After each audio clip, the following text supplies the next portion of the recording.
3 more big mistakes hot yoga teachers make in class, non-hot yoga teachers make in class. That's what we're talking about today, so stay tuned.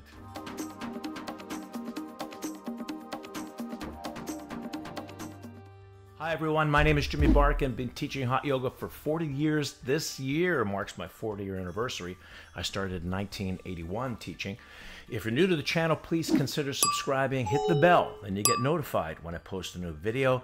If you're enjoying the content, please hit the like button, and any comments you have, I get to all my comments. If you're not new to the channel, you may be hearing I got a little hoarse voice going on. I'm just coming off a cold. Actually, I got tested for COVID and I'm negative, thank goodness. But if I got this little demi-more rasp happening, now you know why. So 3 big mistakes that I see.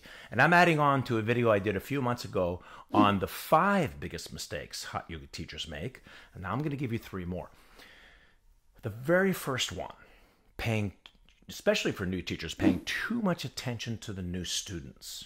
Remember your first yoga class? I don't know how long ago that was. And you might have been feeling self-conscious, definitely nervous. If you're doing a hot yoga class, you walk in and boom, the heat hits you right in the face and you're like, what the hell is this?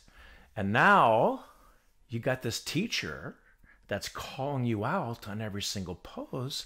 You're going to just want to crawl into a little shell or hide in the corner or open the door and go home. So my suggestion or solution is leave that new student alone. You may not ever see them again. Now you're putting all your attention on that new student. What about all your other students? Those are your diehard people. Those are the people that are paying your rent.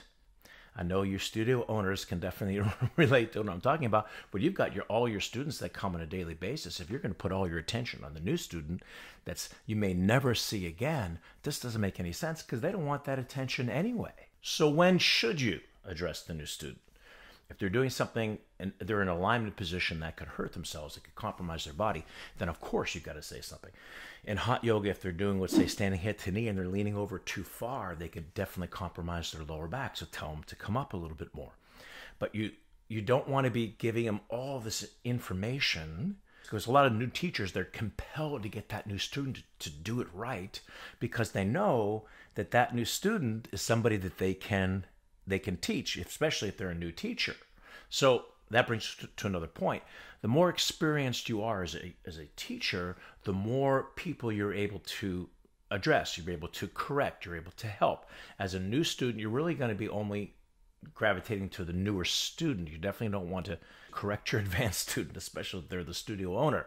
You just want to tell them how wonderful their pose looks. That's pretty much all the feedback you want to give them. For example, if the new student is doing runner's lunge and the knee is way far over their toes and their knee is bending in an extraordinary amount, that's something you may want to address. If you're a hot yoga teacher, there's 2 poses you really want to be mindful of, or actually I would say 3. The third part of the awkward pose, sometimes even if they don't have a knee issue, they struggle with that position, that tilting of the hips. So that's one area you can help them with. Second is the eagle pose. A lot of times they have their hands wrong.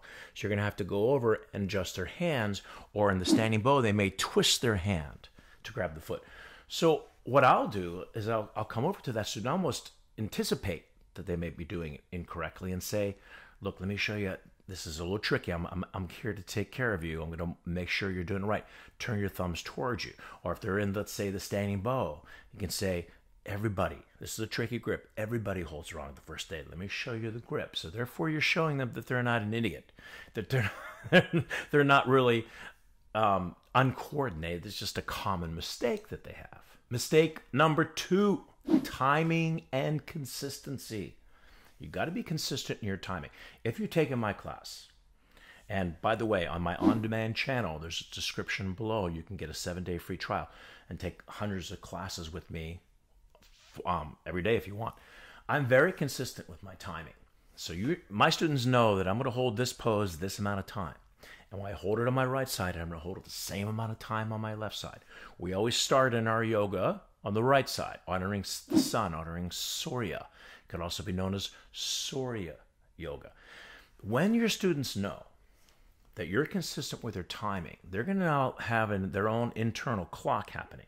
So they know how to then judge how far they're going to go. Because one of the really important dynamics in yogic asana, I got to do a video on this one soon, is less in the beginning, more at the end.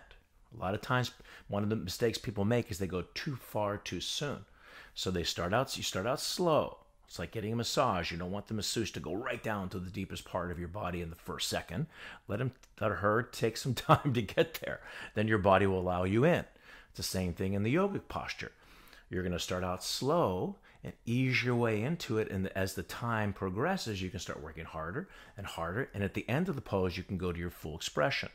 Now, if you know that your teacher is holding it this amount of time, you're going to pace that energy to max out that timing. But if they're always inconsistent, you're not going to trust the teacher, or the student's not going to trust you if you're a teacher, and they're just going to give up. They're just going to give up whenever they want because they know you're just going to be rambling on. So I tell these people in my teacher train programs, all my trainees, I tell them this is really important. Timing is more important than all the bullet points you can remember. So make timing a priority and be consistent. And mistake number 3, this is such an important mistake. I think it's the biggest mistake. In fact, it was in the 5 mistakes hot yoga teachers make in my video that I did a few months back. It's such an important area to address that I wanted to address it again because it's so important. And it's what I address in my teacher training programs, level 1 and level 2, on how I work with teachers finding their own authentic conversation voice. So in the descriptions below, you can see links if you're interested in doing a teacher train program with me, 200, 300, 500 hour trainings. So what's the mistake? The teacher voice. They repeat a pattern of speech consistently in the same tone throughout the whole class. Now, you can have the best presented teacher voice that's ever been in a yoga class in the history of time, but if you're repeating the same pattern of speech, people are going to tune you out. It becomes elevator music. It becomes hypnotic, trance-like. So what we have to do is change that pattern, change that cadence. In my teacher training programs, this is what I work with mostly, and I would work with you if you're interested in doing the training, is getting you off the teacher voice and finding why you became a yoga teacher in the first place.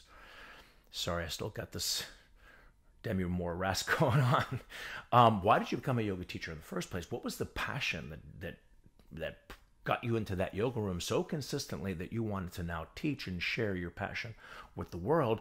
That's the subtext that has to come behind the words when you're in that room.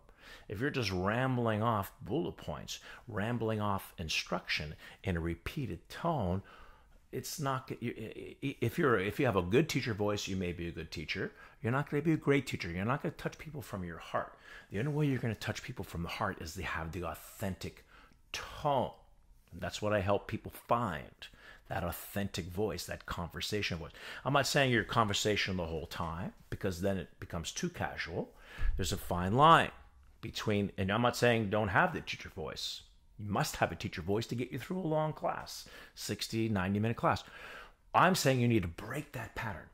Break that pattern of speech with a conversation tone. Explain to your students what it is that you want them to do in your own voice, in your own unique style. And now you're going to touch people from the heart. So let's sum it up. Mistake number 1, leave that new student alone. They don't want the attention.